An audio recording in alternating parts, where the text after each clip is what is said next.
Good morning class. आज हम issue of shares का सेकेंड लास्ट टॉपिक जो कि है फोरफीचर ऑफ शेयर्स डिस्कस करेंगे। फोरफीचर को हिंदी में बोलते हैं जब्त करना, शेयर्स को जब्त करना। जब्त करने का मतलब शेयर्स को कैंसिल कर देना और उसका जितना पैसा कंपनी के पास आ चुका है वो अपने कब्जे में कर लेना, जब्त कर लेना। तो what is forfeiture of shares? Forfeiture of share means cancellation of shares. जो पब्लिक ने शेयर्स इशू करे हैं उनको कैंसिल कर दो। क्यों भाई? For non payment of calls. जब कंपनी इंस्टॉलमेंट्स में पैसा मांगती है और मांगने के बाद कोई शेयर होल्डर पैसा नहीं भेजता है, दोबारा से उसको रिमाइंड भी कराया जाता है, नोटिस पीरियड भी दिया जाता है, उसके बावजूद भी पैसा नहीं आता है, तो कंपनी उन शेयर्स को कैंसिल करके कि अब आपके पास कोई शेयर नहीं माने जाएंगे और जितना पैसा आपका एप्लीकेशन के टाइम या कोई आ चुका है वो कंपनी के कब्जे में रहेगा। ठीक है, तो अगर हम देखें तो फोरफीचर ऑफ शेयर्स करने पे कंपनी की शेयर कैपिटल कम हो जाएगी क्योंकि शेयर्स कैंसिल कर दिए, लेकिन दूसरी तरफ जितना पैसा आ चुका है वो कंपनी के कब्जे में आ जाएगा। तो उसे कहाँ रखें? वो कौन सा पैसा है? क्योंकि शेयर्स तो कैंसिल हो गए, तो उस पैसे को हम एक अलग अकाउंट में रखते हैं जिसका नाम है फोरफीचर्स अकाउंट। ठीक है, अब ये क्या चीज है? When shares are cancelled the amount received on these shares is not refunded. तो जो पैसा आ चुका है उसे वापस नहीं किया जाता। इट मस्ट बी क्रेडिटेड, क्योंकि अब ये पैसा कंपनी के लिए प्रॉफिट हो गया, प्रॉफिट इन दिस सेंस। ठीक है, so it must be credited to share forfeited account या शेयर फोरफीचर अकाउंट। उसमें क्रेडिट करेंगे क्योंकि कंपनी के लिए ये एक प्रॉफिट टाइप हो गया ना, जो कब्जे में पैसा आ गया। इसको हम एक एग्जाम्पल से समझते हैं। सपोज कंपनी ने 1000 शेयर इशू करे, एक शेयर जो है वो 10 रुपए का है। अब एक शेयर होल्डर है राम, जिसने कंपनी ने सारा पैसा मांग लिया, लेकिन उस शेयर होल्डर ने केवल 8 रुपए दिए, पे करे। कंपनी ने 2 रुपए मांगे, उसने नहीं दिए, फिर कंपनी ने मांगे, फिर भी नहीं दिए। तो एक नोटिस देने के बाद जब कोई शेयर होल्डर शेयर का पूरा पैसा नहीं देता है बार बार मांगने पर भी, तो उसकी शेयर्स को कैंसिल कर लिया जाता है। अब उस शेयर होल्डर का 8 रुपए एक शेयर पर आ चुका है, वो वापस नहीं किया जाएगा जबकि शेयर कैंसिल हो गए, लेकिन वो अमाउंट जो आ चुका है वो वापस ना करके कंपनी उस अमाउंट को शेयर फोरफीचर अकाउंट में लिखती है। ठीक है, अब आता है eight the time of issue. जब हमने शेयर्स को इशू किया था, आपने इशू की एंट्री की थी, तो शेयर कैपिटल को क्रेडिट किया था, शेयर कैपिटल क्रेडिट थी। याद करिए, bank account debit to share application to share capital को क्रेडिट किया था एप्लीकेशन के टाइम। ऐसे ही जब हम अलॉटमेंट या कॉल्स ड्यू करते हैं तो share allotment account debit to share capital, हर इंस्टॉलमेंट में शेयर कैपिटल क्रेडिट होता है। ठीक है, लेकिन ये शेयर्स कैंसिल हो गए। जब हम इनको कैंसिल करते हैं फॉर नॉन पेमेंट, जब वो पैसा नहीं देते हैं, तो इन शेयर कैपिटल को, जिन्होंने पैसा नहीं दिया उनके जितने शेयर्स कैंसिल हो रहे हैं, उतना शेयर कैपिटल अकाउंट को कितना, जितना हमने क्रेडिट किया है, शेयर कैपिटल अकाउंट को डेबिट करके कैंसिल करना होता है। ठीक है, अब देखिए, सपोज कीजिए कंपनी ने पूरा पैसा नहीं मांगा, तो कंपनी ने मांगा ही 10 में से 5 रुपए, कॉल्ड अप मनी है, तो जितना मांगा है कंपनी ने उतना ही क्रेडिट किया होगा शेयर कैपिटल में। तो जब हम शेयर्स को कैंसिल करेंगे तो जितना हमने ऑलरेडी क्रेडिट किया है उतना ही तो डेबिट करेंगे। ठीक है, शेयर कैपिटल अकाउंट को डेबिट करके कैंसिल करना होगा।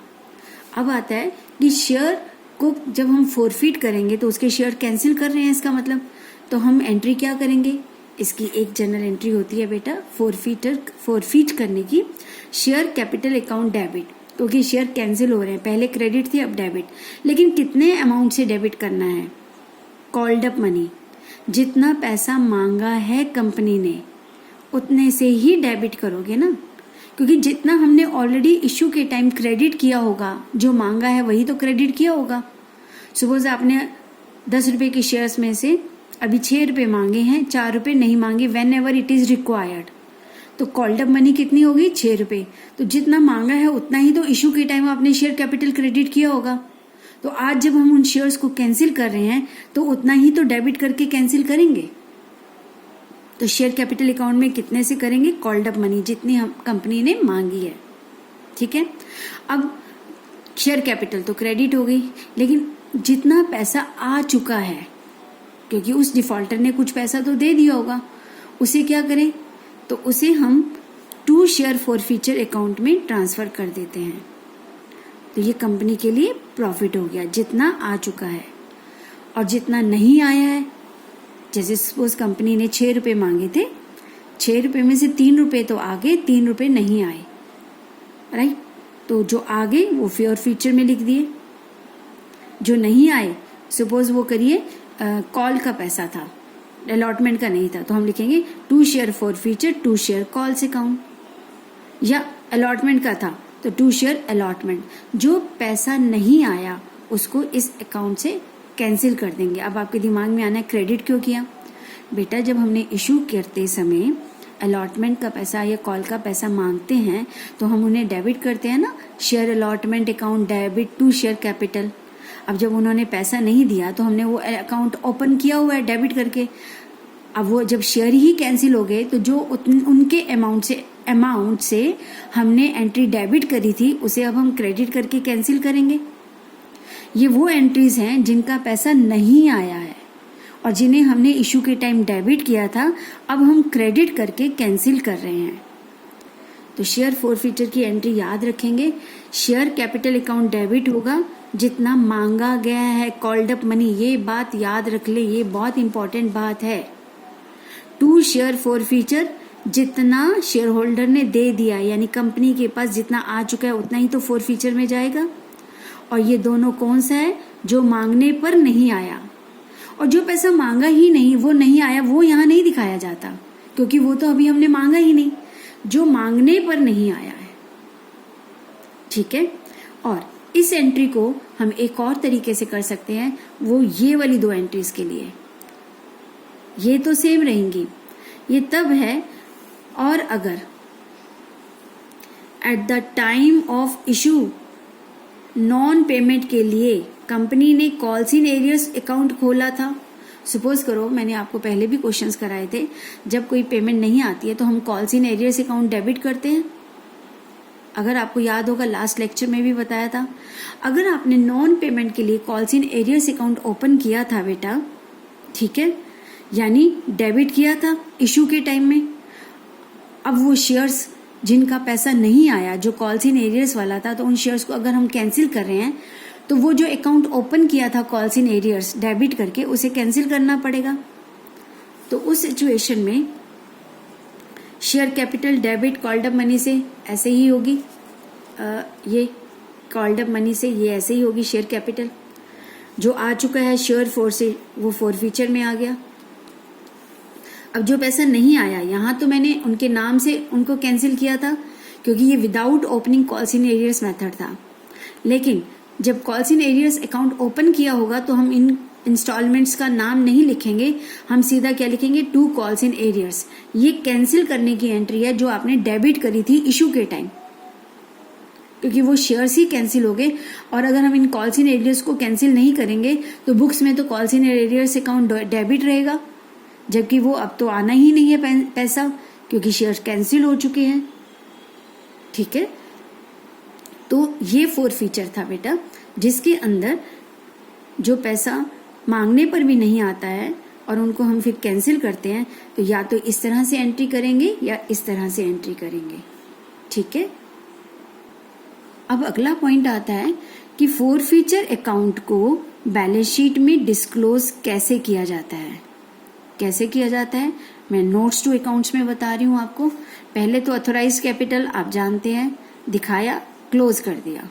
इशूड कैपिटल दिखाया, डबल लाइन से क्लोज कर दिया। फिर सब्सक्राइब्ड कैपिटल को 2 पार्ट्स में दिखाते हैं, सब्सक्राइब्ड फुली पेड अप और दूसरा है subscribed not fully paid up.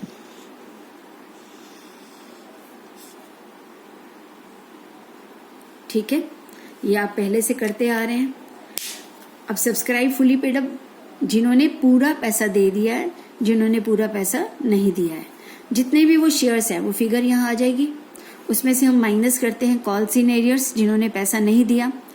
अब कभी कभी क्या होता है बेटा, अगर सपोज कीजिए आपकी कंपनी में 80 डिफॉल्टर हैं जिन्होंने पैसा नहीं दिया, ठीक है, लेकिन आप जरूरी नहीं है कि सारे शेयर्स 80 के 80 शेयर्स कैंसिल करें।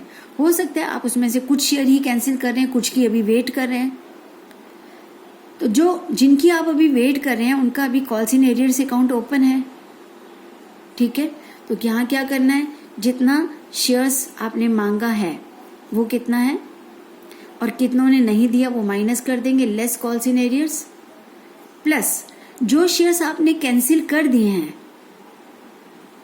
उनका जो पैसा है अभी आप कहाँ दिखाएंगे, जब तक कि उसका कहीं इस्तेमाल ना हो जाए तब तक हम इसको subscribe not fully paid up में प्लस करके दिखाएंगे फॉरफिटेड अकाउंट से, फॉरफीचर अकाउंट या फॉरफिटेड अकाउंट से।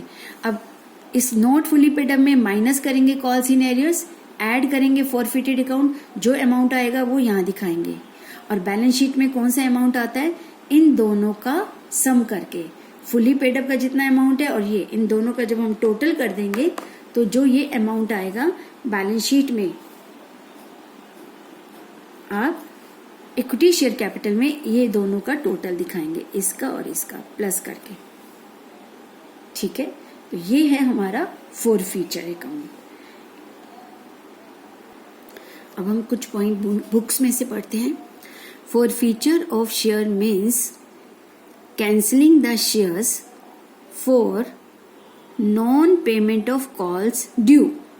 जो कॉल्स का पैसा ड्यू था उसका पैसा ना देने की वजह से जिन शेयर्स को कैंसिल किया जाता है उसे हम फॉरफीचर ऑफ शेयर्स, शेयर का जब्त करना कहते हैं, ठीक है।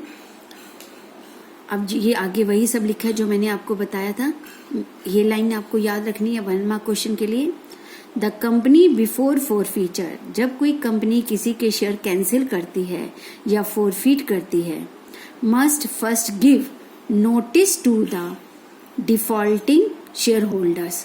तो कंपनी को इन शेयर होल्डर्स को पहले नोटिस देना पड़ेगा कि इस तारीख तक जमा कर दें, हम आपको इतने दिन का और टाइम देते हैं, अदरवाइज उस दिन के बाद आपके शेयर्स कैंसिल कर दिए जाएंगे, फॉरफीट कर लिए जाएंगे, ठीक है।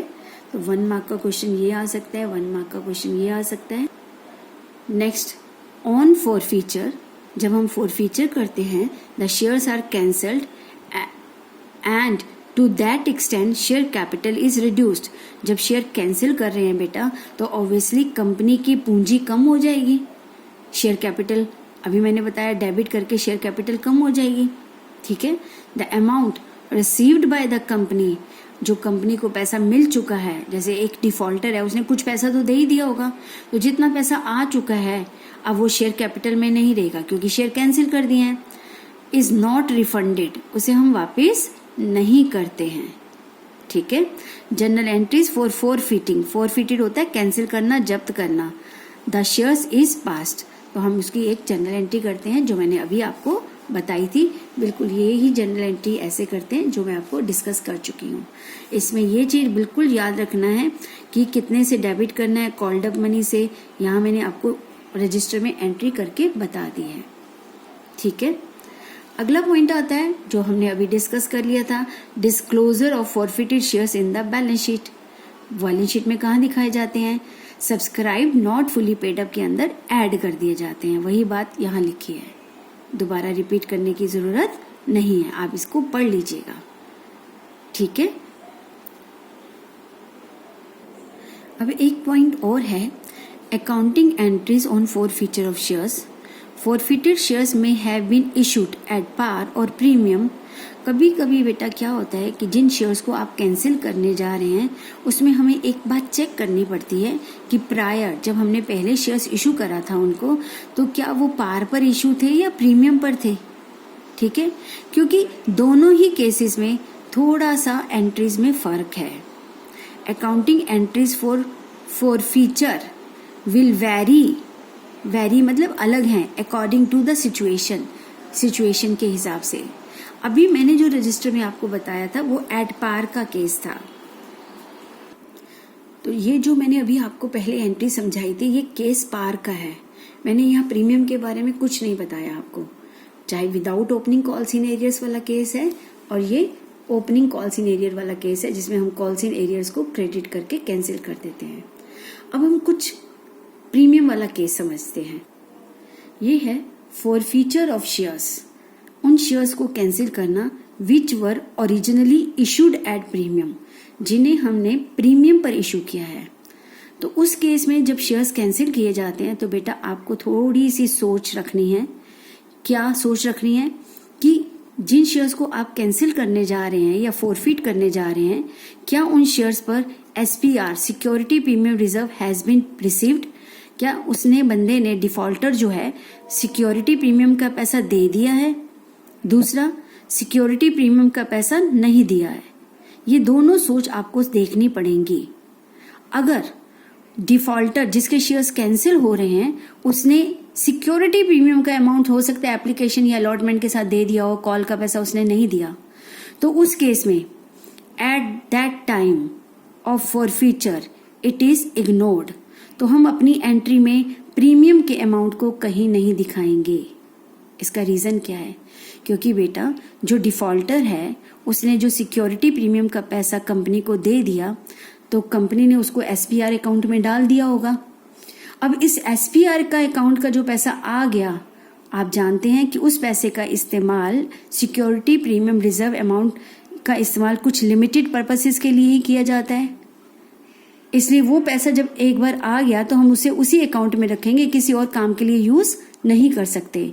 इसलिए फॉरफीचर की एंट्री में अगर SPR ऑलरेडी पेड कर दिया है डिफॉल्टर ने तो इसकी एंट्रीज बिल्कुल वैसी ही होंगी जैसे ये हैं। Same if premium is paid, ठीक है, ये होगी या ये होगी। लेकिन अगर सपोज दूसरा ऑप्शन क्या आता है, SPR has not been received, जैसे कि डिफॉल्टर ने सिर्फ एप्लीकेशन का पैसा भेजा है, अलॉटमेंट का नहीं दिया और फर्स्ट कॉल का नहीं दिया या जो भी कॉल नहीं दी, और प्रीमियम का अमाउंट भी इसका मतलब उसने पे नहीं किया है क्योंकि प्रीमियम अलॉटमेंट के साथ अटैच था अकॉर्डिंग टू क्वेश्चन। तो इस केस में if it is not received then, क्योंकि प्रीमियम की एंट्री तो हम इशू के ड्यू के टाइम कर चुके हैं, share allotment account debit to share capital to security premium, वो तो ड्यू के टाइम हमने प्रीमियम को क्रेडिट कर दिया था।